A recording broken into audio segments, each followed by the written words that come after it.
आप लोगों के लिए सोमवार के दिन आप यदि मिलने आना चाहते हैं तो 2 बजे से लेकर 3 बजे के बीच में आइए। हम जिन भी विद्यार्थियों के पीटी निकल गया है उनके लिए भी यहां पर उपस्थित रहेंगे। तो सबसे पहली बात कर रहे हैं आंसर राइटिंग। सबसे पहले आंसर राइटिंग के लिए एक अलग ही दुनिया बना दी गई है यूट्यूबर्स के द्वारा, मास्टरों के द्वारा या फिर टॉपर्स के द्वारा। इन तीनों लोगों ने आंसर राइटिंग को कुछ इस तरीके की चीज बना दी है कि आंसर राइटिंग करने से पहले ही हमारे लाल के मन में कुछ ऐसे सवाल आ जाते हैं, क्या आंसर राइटिंग कला है? एक दिन में कितने आंसर लिखे, किससे चेक करवाए? क्या पहले दिन से आंसर राइटिंग करें? क्या कोचिंग करनी पड़ेगी आंसर राइटिंग के लिए? कितना समय लगता है आंसर राइटिंग में? आंसर राइटिंग क्यों करें? क्या एजुकेटर इसके लिए भी ढूंढना पड़ेगा? कुछ एजुकेटर दावा करते हैं कि मैं आंसर राइटिंग ऐसी करवाऊंगा कि अद्भुत करा देंगे। भाई आप आंसर राइटिंग अगर ऐसा बेहतरीन कर सकते थे तो फिर हर टॉपर आपसे ही निकलना चाहिए था। क्या खुद से कर सकते हैं? ऐसे अजीब और गरीब सवाल आंसर राइटिंग में आते हैं और इसका परिणाम होता है जैसे कि स्क्रीन पर आप देख सकते हैं। परिणाम के रूप में निकलती है, आप अगर देखेंगे टॉपर्स कहता है कि मैं कभी पढ़ा ही नहीं, मतलब उसने पढ़ाई की नहीं, मैं तो सिर्फ आंसर राइटिंग करता था, मैंने पढ़ा कुछ नहीं, मैं बस आंसर लिख देता था और मैं जब भी कुछ करता था तो आंसर हो ही जाते थे। फिर कुछ ने कहा कि तुम्हारी राइटिंग अच्छी नहीं है, फिर किसी ने कहा कि ग्रामर मिस्टेक की तो नंबर आएंगे ही नहीं, और किसी ने कहा कि ये एक ऐसी अद्भुत कला है जिसका ज्ञान केवल मेरे पास है। तो ये सारी चीजें दिमाग से निकाल दीजिएगा। जिंदगी में कक्षा पहली से स्नातक की उपाधि आपने प्राप्त की है। 15 वर्षों में मुझे लगता है कि 8वीं तक अगर परीक्षा ना भी हुई हो तो 9 क्लास से लेकर तो 15वीं क्लास, ग्रेजुएशन के फाइनल ईयर, अगर आपका टेक्निकल है तो 16वीं क्लास, क्योंकि बीटेक में 4 साल लगते हैं, आने वाले 7-8 साल से आप आंसर राइटिंग कर रहे थे। तो कोई अजीब और अलग चीज नहीं है। थोड़ा सा कुछ सावधानियां हैं जो कि बहुत साधारण है। समय की एक लिमिट है, कुछ कंडीशंस हैं जिन्हें हमें ध्यान देना होगा, और ये आप बड़े आसानी से आज की क्लास से भी कवर कर सकते हैं। मतलब मैं ये दावा कर सकता हूं कि अगर आप आज की क्लास से भी इस चीज को देख लेंगे तो आंसर राइटिंग कर लेंगे। और मैं पूरी गारंटी ले रहा हूं, आप मुझे क्लास के बाद कमेंट्स करना कि सर आज की क्लास से आपने जो बोला था आंसर राइटिंग में कि 10 में से कितनी बातें आप सीख पाए, क्या आप आंसर राइटिंग में कॉन्फिडेंस महसूस कर पाए या नहीं, वो मुझे जरूर बताइएगा। क्योंकि आज की क्लास का मकसद ही है उन सभी विद्यार्थियों के दिमाग से डर निकाल देना जिन्हें लगता है कि आंसर राइटिंग मतलब कोई अजीबो गरीब दुनिया होती है। सिविल सेवा परीक्षा में उत्तर लेखन के अभ्यर्थियों का इकोसिस्टम, क्योंकि मैं इकोलॉजी एनवायरनमेंट पढ़ाता हूं, तो आइए जरा सिविल सेवा में जो विद्यार्थी आंसर राइटिंग कर रहे हैं उन्होंने किस इकोसिस्टम कैसा बनाया। इकोसिस्टम में आप जानते हैं कई प्रकार की प्रजातियां मिलती है, कई प्रकार की प्रजातियां। ये प्रजाति ही इकोसिस्टम बनाती है, क्योंकि जैविक और अजैविक दोनों कारक मिलकर पारिस्थितिकी तंत्र बनाते हैं। तो ये जो प्रजातियां हैं आंसर राइटिंग वाली, वो 6 प्रकार की हैं। पहली प्रजाति कुछ ऐसी है, तैयारी के पहले ही दिन से उत्तर लेखन करने वाले अभ्यर्थी। ये वो अभ्यर्थी है जिन्होंने पढ़ा कुछ नहीं है, उनको किसी टॉपर ने बोल दिया है कि मैं तो जिस दिन यूपीएससी के लिए सोचा था उसी दिन लिखना शुरू कर दिया था। ये वो विद्यार्थी है जिसने अभी कंसेप्ट पढ़ा नहीं है, जिसने टॉपिक समझा नहीं है, जिसको प्रश्न की समझ नहीं है, पर वो कह रहा है कि मैं लिखूंगा। तो मैं कहूंगा कि ऐसे विद्यार्थी आंसर राइटिंग यदि कर भी रहे हैं तो वास्तविक रूप में उन्हें उसका कोई परिणाम नहीं मिलने वाला है, क्योंकि आंसर राइटिंग से पहले हमारी कुछ जरूरी शर्तें भी हैं। जैसे क्या आप उस टॉपिक से जुड़े हुए जो महत्वपूर्ण कंसेप्ट हैं वो समझते हैं कि नहीं, क्या आपने उन कंसेप्ट को कभी शॉर्ट नोट्स के रूप में तैयार किया है कि नहीं, क्या आप उसे रिवाइज करे हैं कि नहीं, क्या आपने उस पर कई बार दोहराव की जो कंडीशंस हैं कि भाई रिवीजन की बात जो है उसे किया है या नहीं। पहले ही दिन आंसर राइटिंग की चीज नहीं हो सकती। अरे पहले दिन विद्यार्थी यही समझ ले कि यूपीएससी सिविल सर्विस की एग्जाम में उसे किस तरीके की रणनीति अपनानी है, तो मेरे हिसाब से उसने अपना आधा लक्ष्य पहले दिन का पूरा कर दिया है। तो ये पहले एक टाइप के विद्यार्थी है जो बड़े भयानक है, जो मतलब पहले ही दिन कह देंगे कि बस आज ही आंसर राइटिंग की शुरुआत कर रहा हूं मैं। 2020 एक दूसरा विद्यार्थी भी है इस आंसर राइटिंग की दुनिया में, उत्तर लेखन के बारे में केवल सोचने वाले विद्यार्थी। अब कुछ लोगों को ऐसा लगा कि भाई, मतलब मैंने कहा कि कुछ टॉपर बातचीत करते हैं कि आंसर राइटिंग क्या है भाई, तो कुछ नहीं, पहले दिन से नहीं, कुछ दिनों बाद शुरू करना है। तो एक विद्यार्थी कुछ दिनों बाद का मतलब हर दिन कल कल करेंगे, कल करेंगे। मैंने पूछा 6 महीने से पढ़ाई हुई, आंसर राइटिंग एक बार भी नहीं की? नहीं सर, मुझे आंसर राइटिंग करते समय बड़ा डर लगता है। मैंने कहा डर लगता है? कभी तुम्हारे साथ ऐसा हुआ क्या कि तुम लिख रहे थे और अचानक कागज में से एक हाथ आया और उसने एक तमाचा मार दिया, उसने कहा कि क्या गलत लिख रहे हो? कुछ नहीं हुआ है ना भाई, तुम्हारी जिंदगी, तुम्हारा कागज, तुम्हारा पेन, फिर भी तुम घबरा रहे हो। युवा अवस्था में यदि ऐसा कोई युवा घबराने वाला हो तो मैं तो नहीं चाहूंगा कि वो कभी आईएएस भी बने, क्योंकि ऐसा विद्यार्थी किसे पता किन किन कंडीशनों में काम कर पाएगा। तो ज्यादा जरूरी ये है कि सोचना भी नहीं है ऐसा कि भाई हर दिन सोच रहे मैं आज लिखूंगा, आज लिखूंगा, आज लिखूंगा, और 6 महीनों से लिखा नहीं। कभी भी आप पहले, जैसे कई बार मुझसे प्रश्न पूछते बच्चे कि सर आंसर राइटिंग कैसे करूं? मैंने कहा तुम मुझे लिखकर दिखाओ पहले, फिर मैं तुम्हें बता दूंगा। हो सकता है तुम बढ़िया लिख रहे हो और जबरदस्ती मेरी सलाह के कारण अपने आंसर बिगाड़ दोगे। तो मुझे आंसर करके दिखाओ, मुझे लिखकर दिखा दो, या किसी को भी लिखकर दिखा दो, उनसे पूछो। और कभी कभी क्रिटिसाइज किया जाए, जैसे मान ले पहले दिन आंसर लाया किसी विद्यार्थी ने और मैंने उसको डांट दिया, मैंने कहा भी क्या बकवास आंसर लिखा है, बिल्कुल कुछ भी नहीं है इस प्रश्न के उत्तर में, ऐसा उत्तर नहीं लिखते हैं। तो घबराना नहीं भाई, मेरी डांट का मकसद ये थोड़ी है कि मैं आपको चाहता हूं कि आप उत्तर ना लिखो। मैं आपको ये बताना चाह रहा हूं कि उत्तर बिल्कुल गलत दिशा में है। हो सकता है कि कभी मैंने इंटेंसिवली डांट दिया होगा, लेकिन मेरा मकसद ये बिल्कुल भी नहीं है कि आप बंद कर दीजिए। और शिक्षकों की डांट से भी अगर आपको घबराहट होती है, शिक्षकों के बोलने से आप चीजों को बंद कर देते हैं, तो कैसे जिंदगी चल पाएगी मेरे लाल और लालियों। इसके लिए आपको थोड़ा, कुछ नहीं भाई, मास्टर का कोई भी गुस्सा, अगर सही मास्टर हैं तो रियलिटी में मास्टर का गुस्सा टेम्पररी होता है। मुझे नहीं पता कल मैंने किस विद्यार्थी को डांटा, मुझे नहीं पता कि आज सुबह मैंने किसे डांटा, क्योंकि वास्तविक रूप में शिक्षक का काम है कि भूलते चलना है किसी बच्चे की गलती होती है तो, क्योंकि वह शिक्षक उस बच्चे की गलतियों को सुधारेगा, तभी तो शिक्षक हैं। इसलिए सबसे ज्यादा जरूरी यह है कि सोचिएगा नहीं, आप लिखना ट्राई करिएगा। और इसके लिए मैं एक हमेशा सजेशन देता हूं कि जब भी आंसर राइटिंग बच्चे करते हैं ना, तो एक ब्लैंक कॉपी ले लो 200-250 पेज की, और उसमें पहले दिन अपना आंसर जैसा भी लिख रहे हो लिखो, क्योंकि तुम्हें इंप्रूवमेंट दिखेगा। कई बच्चे पन्नों पर आंसर लिख देते हैं। मैंने कहा भाई मुझे बताओ, 12वां आंसर लिख रहे हो, पहला आंसर चेक करो कितना चेंज आया, तुम्हें कॉन्फिडेंस आना शुरू हो जाएगा कि नहीं, आंसर राइटिंग बदल गई मेरी। तो दूसरी प्रकार की प्रजाति है जो सोचती ही रहती है उत्तर लेखन के बारे में, लेकिन कभी आंसर राइटिंग करती ही नहीं है। तीसरी प्रजाति, उत्तर लेखन को गंभीरता से नहीं लेने वाली। मतलब कुछ ऐसे विद्यार्थी हैं जिनको जब भी आंसर राइटिंग की बात करेंगे तो कहेंगे सर आप मुझे नहीं जानते, मैं अगर आंसर राइटिंग करने बैठ गया ना, फिर आंसर कहीं नहीं बचने वाला। मैंने कहा बेटा करके दिखाओ।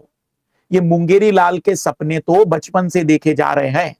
कुछ ऐसे विद्यार्थी भी मैंने देखे जो बिल्कुल भी आंसर राइटिंग पर ध्यान ही नहीं दे रहे हैं। आंसर राइटिंग इसलिए जरूरी है क्योंकि आपके जो अंतिम परिणाम है यूपीएससी के, वो आपके प्रीलिम्स के मार्क्स नहीं है, वो आपके मेंस के मार्क्स ही है।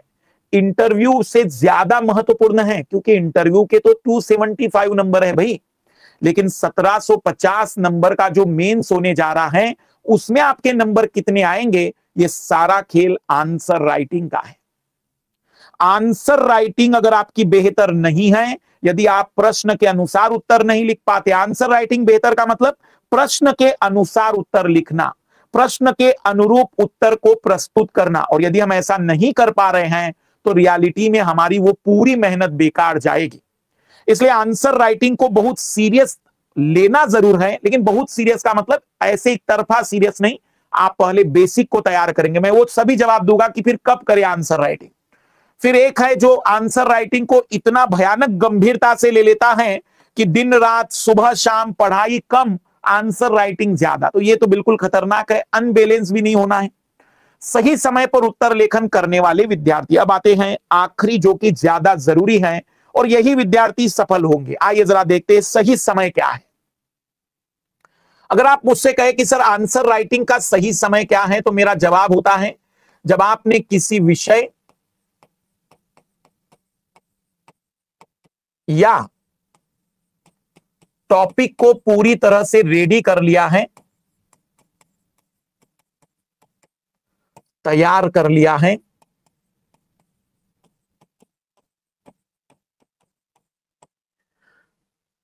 दूसरा आपने उसके शॉर्ट नोट्स बनाए हैं, आपने उसका रिवीजन किया है, आप आंसर राइटिंग के लिए पूरी तरह से एलिजिबल है। दूसरा, अगर आपको लगता हो कि सर नहीं मैं इस तरीके से नहीं समझा, तो मैं कहूंगा कि आंसर राइटिंग के लिए सबसे ज्यादा जरूरी है कंटेंट का होना, मतलब आपके पास उस उत्तर को लिखने के लिए पर्याप्त जानकारी होना जरूरी है। अगर आपके पास जानकारी नहीं है तो निश्चित ही आप उत्तर लिख जरूर रहे हैं, लेकिन वो टाइम पास कहलाया जाता है कि भाई आप टाइम पास कर रहे हैं। तीसरी बड़ी बात कि अगर आप एक तरीके से आंसर राइटिंग करना भी चाहते हैं तो मैं कहूंगा कि आंसर राइटिंग के लिए बकायदा एक कॉपी लिखिएगा।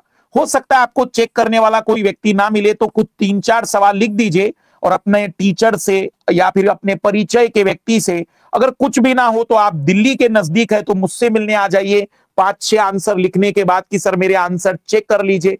मैं नहीं, मेरी टीम अवेलेबल है, वो आंसर चेक करके आपको सजेशन दे देगी कि कहां आप गलती कर रहे हैं, क्या आपको बेहतर करना चाहिए, ताकि आपके आंसर राइटिंग में परिवर्तन आ जाएगा।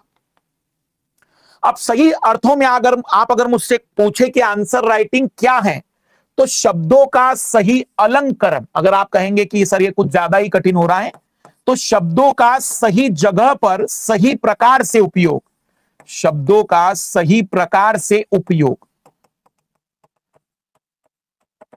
आइए, एक हमारे विद्यार्थी थे 2012 में जो इस समय छत्तीसगढ़ में आईपीएस है, तो उनको भी जैसे एक बार मैंने कहा कि आओ भाई विद्यार्थियों को गाइड करो, तो उन्होंने एक अच्छी बात कही थी, वो बात मुझे अभी भी अच्छी तरह से याद है कि एक अच्छा सजेशन दिया था कि एक व्यक्ति, एक महिला को आप याद करें, एक लड़की को आप याद करें और 2 दृश्य देखें कि वह लड़की पूरी सजी धजी अवस्था में एक दुल्हन के रूप में आए और वह लड़की एक विधवा के रूप में आए। तो लड़की वही है, लेकिन दोनों प्रकार के श्रृंगार के कारण उसका रूप या उसकी मतलब एक तरीके की सुंदरता बदल जाती है। उत्तर के शब्द वही है, पर आप उसमें शब्दों का क्रम कैसा रख रहे हैं, किस तरीके से आप चीजों को पेश कर रहे हैं, ये बहुत जरूरी है। एक और चीज मैं उदाहरण बता रहा हूं जो मेरा पसंदीदा उदाहरण है। कई बच्चे मुझसे कहते हैं कि सर आपको क्या लगता है कि आंसर राइटिंग क्या है, तो क्योंकि मुझे खाना बनाना भी पसंद है, तो मैं कहता हूं भाई आंसर राइटिंग और खाना बनाना मेरे हिसाब से एक जैसी चीज है।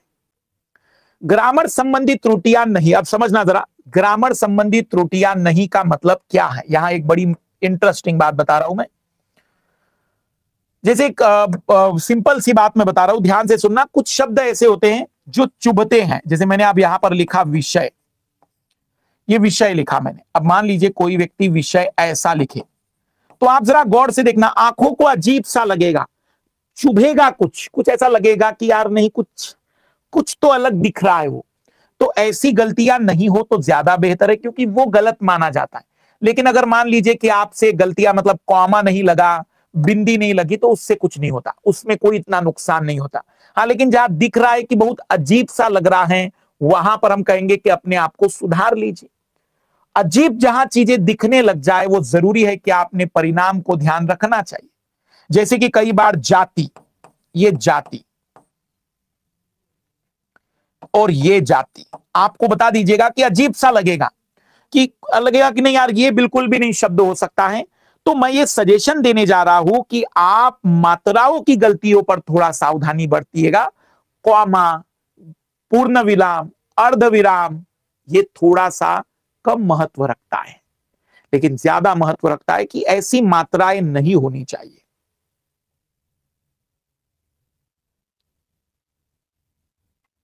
अब क्वेश्चन पर हमेशा, ये आंसर राइटिंग की बहुत सख्त चीज है क्वेश्चन। बच्चे क्वेश्चन पर गौर ही नहीं कर रहे।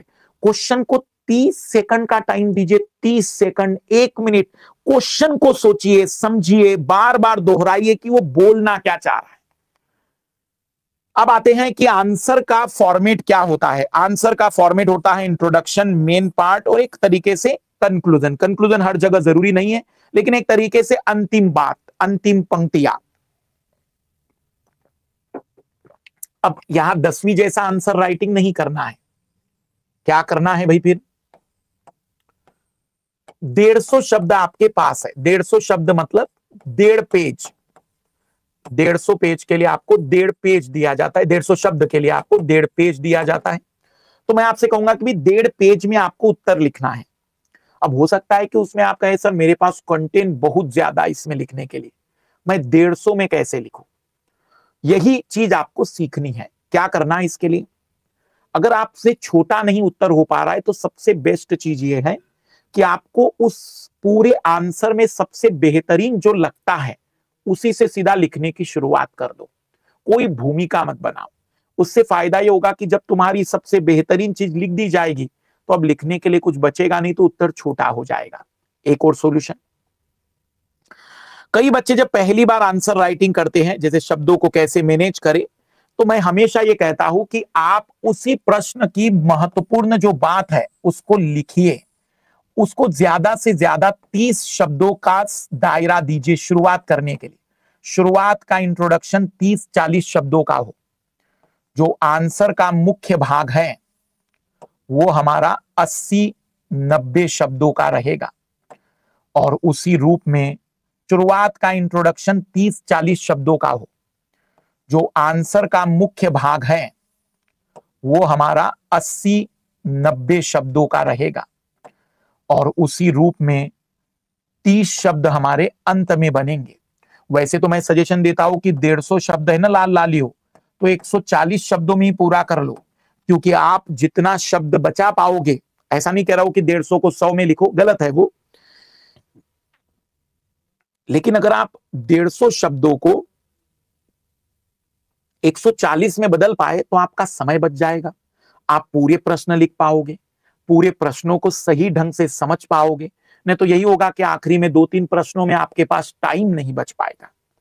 तो टाइम के लिए बहुत जरूरी है कि आप शब्दों पर इस तरीके की पकड़ बनाइए कि ज्यादा से ज्यादा आप इंट्रोडक्शन और एंडिंग 30-30 शब्दों में करें। अगर 150 है, अगर 250 है तो 50-50 कर देना, शुरुआत और आखिरी, और बीच में पूरी तरह से 150 शब्दों की मुख्य भूमिका रहेगी। तो हमेशा ही आंसर में 3 भाग कोशिश करें। उत्तर में ज्यादा जटिल शब्दों का इस्तेमाल न करें। कई सारे विद्यार्थियों को लगता है कि हम कठिन शब्द उपयोग करेंगे, जैसे इंग्लिश मीडियम वालों को लगता है कि हम ऐसी अंग्रेजी उपयोग करेंगे जो केवल हमें पता हो, तो उससे कोई फायदा मिलने वाला नहीं। हिंदी वालों को लगता है कि हम बड़े बड़े शब्द उपयोग करेंगे तो नंबर अच्छे आएंगे, कोई मतलब नहीं है। उत्तर का मतलब ही है बात को सरल तरीके से बताने वाला शब्द, उसी को हम कहते हैं कि ये उत्तर है। तो जितना सरल शब्द उपयोग करोगे बढ़िया रहेगा। शब्द आम बोलचाल वाले ना हो। आम बोलचाल मतलब जैसे खारिज करने की जगह स्वीकृत कहिए, खत्म करने की जगह समाप्त कहिए, आना जाना की जगह आवाजाही कहिए। बंदोबस्त भी अच्छा शब्द है, चल जाएगा, लेकिन उसकी जगह पर आप प्रबंध कहिए, प्रबंधक कहिए, प्रबंधन कहिए, मतलब मैनेजर कहिए, मैनेजमेंट कहिए। ऐसी चीजों पर गौर करेंगे। जितने हो सके शब्दों का सही तरीके से उपयोग। आप यदि मुझे सुन रहे हैं तो आप मेरी हिंदी सुनेंगे तो भी आपको शब्दों में एक बेहतर तरीके के संग्रह प्राप्त हो जाएंगे। आपके पास शब्दों का एक बेहतर भंडार हो जाएगा यदि आप मुझे भी सुनते हैं। तो अपने शब्दकोश को आप बेहतर करें। वन वर्ड की थोड़ी प्रैक्टिस जरूर करिए, क्योंकि उत्तर लेखन में जब हम वन वर्ड मतलब समझते हैं, जैसे गागर में सागर भरना, जिसमें हम वाक्यों का उपयोग करना जानते थे, तो अगर ऐसे वन वर्ड आपको पता है तो इससे सच में आपके उत्तर में 4 चांद लग जाते हैं। तो आपको बेहतर तरीके के नंबर इसमें मिलते हैं। जैसे अब एक आंसर देखिएगा, एक औसत आंसर क्या है। इस प्रकार निष्कर्ष के रूप में हम कह सकते हैं कि भारत में प्रदूषण एक बहुत बड़ी समस्या है। भारत में प्रदूषण की समस्या को दूर करने के लिए केंद्रीय स्तर पर प्रयास करने की जरूरत है। साथ ही प्रदूषण को समाप्त करने के लिए क्षेत्रीय स्तर पर भी कदम उठाए जाने चाहिए। ये आम जिंदगी, अब मेंटोस जिंदगी। भारत में प्रदूषण जैसी बड़ी समस्या को दूर करने के लिए केंद्र स्तर के साथ ही क्षेत्रीय स्तर पर भी प्रभावी कदम उठाए जाने चाहिए। वही बात है, 6 लाइनों की जगह मात्र 3 लाइनों में खत्म कर दी गई है।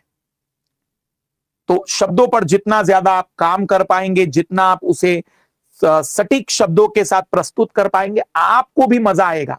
अब थोड़ा उत्तर लेखन में सवालों को बता दे रहा हूं। जैसे ये लेवल 1 के सवाल होते हैं, चक्रवात किसे कहते हैं, संविधान किसे कहते हैं, जीडीपी किसे कहते हैं। ऐसे प्रश्न की शुरुआत करनी चाहिए लिखने के लिए, प्रारंभिक लिखने के लिए। अगर आपको लगता है कि नहीं अब थोड़ा सा लेवल बढ़ गया है, आपने रिवीजन भी बहुत अच्छा कर लिया है, चीजें आपको याद हो गई हैं, तो भारतीय मानसून को प्रभावित करने वाले कारकों का वर्णन कीजिए। भारत में बेरोजगारी को दूर करने के में उत्पन्न होने वाली प्रमुख चुनौतियों का वर्णन कीजिए। तो इस टाइप की चीजों को हम कहते हैं कि भाई लेवल 2 तक के सवाल आप शुरू कर दीजिए। लेवल 3 मतलब यूपीएससी, भारतीय कृषि मानसून का जुआ है। अब इस मेन कथन को देखिए, भारतीय कृषि मानसून का जुआ है। अब जुआ मतलब होता है कभी जीतेंगे कभी हारेंगे, तो जुआ मतलब एक तरीके से तय नहीं है हार जीत होगी क्या होगी। तो मानसून का ही मतलब आना जाना गारंटेड नहीं है। अब इसी के आसपास कृषि का वर्णन कर दीजिए। 73वां संविधान संशोधन अधिनियम भारत में स्थानीय स्तर पर न केवल शक्तियों के विकेंद्रीकरण बल्कि लोकतांत्रिक सहभागिता को भी स्थापित करता है, स्पष्ट कीजिए। और ये चौथा लेवल है फिलोसॉफिकल, जिसे मैं कहता हूं कि भाई थोड़ा ज्यादा ही कठिन होता है। ये भी यूपीएससी में आते हैं कई बार। भारतीय संसद उस सुपर ट्रेन की तरह है जिसकी गति तो उसके हाथ में है, किंतु उसका नियंत्रण और ब्रेक न्यायपालिका के पास है। अब आपको यह सोचना होगा कि भारतीय संसद मतलब सुपर ट्रेन, मतलब बढ़िया से गतिशील होने वाली चीज है, कानून पारित कर सकती है, नियम बना सकती है, वह पूरी तरह से शक्ति प्राप्त करती है पूरे देश में नियम बनाने की। लेकिन वह नियम कहीं मूल अधिकारों का उल्लंघन तो नहीं कर रहे हैं, कहीं वह संसद की सीमाओं का उल्लंघन तो नहीं कर रहे हैं, कहीं वह संसदीय शक्ति से ज्यादा बढ़कर आगे तो नहीं बढ़ रहे हैं। ये सब कुछ न्यायपालिका समय समय पर जांचती है। भारत में गरीबी का निर्धारण करना भी उतना ही कठिन है जितना कि इसे समाप्त करना। भारत में सबसे बड़ा सवाल ये नहीं है कि भारत में गरीबी दूर कैसे करें, बड़ा सवाल तो यह है कि भारत में गरीब कौन। क्या जिसके भोजन की पूर्ति ना हो वो गरीब माना जाए? क्या जिसके पास रोटी कपड़ा मकान ना हो वो गरीब माना जाए? क्या जिसको रोटी कपड़ा मकान के साथ इंटरनेट नहीं वो गरीब माना जाए? क्या उसको सम्मान या सामाजिक समानता नहीं मिल पा रही है वो गरीब माना जाए? क्या जिसको सम्मान या सामाजिक समानता नहीं मिल पा रही है वो गरीब माना जाए? क्या जिसको गरिमामय जीवन नहीं मिल पा रहा है वो गरीब माना जाए? सवाल यह है कि गरीब कौन। और इसी की परिभाषा में कितनी कमेटियां बन गई, लकड़वाला कमेटी से लेकर न जाने तेंदुलकर कमेटी, रंगराजन कमेटी, योजना आयोग की कमेटी, और फिर भी हम डिसाइड नहीं कर पाए कि गरीब किसे कहा जाए। वर्ल्ड बैंक की गरीबी की परिभाषा कुछ और हो जाती है। गरीबी की परिभाषा ही अपने आप में एक बहुत बड़ा, वह एक तरीके से ऐसा सब्जेक्टिव प्रश्न है जिसको हर नजर से समय समय पर बदलना जरूरी हो जाता है। हो सकता है आज से 20 साल पहले जो गरीबी की परिभाषा वो आज सही नहीं होगी, या आज से 20 साल बाद जो गरीबी की परिभाषा होगी वो आज सही नहीं लागू होगी। तो कहने का अभिप्राय यह कि गरीब कौन है ये एक बड़ा सवाल है। बाद में सवाल आएगा कि गरीबी को कैसे हल करें। तो ये बड़ा कठिन है कि भारत में गरीब किसे कहें और फिर उसको कैसे हम क्रियान्वित करें कि भारत में गरीबी खत्म हो।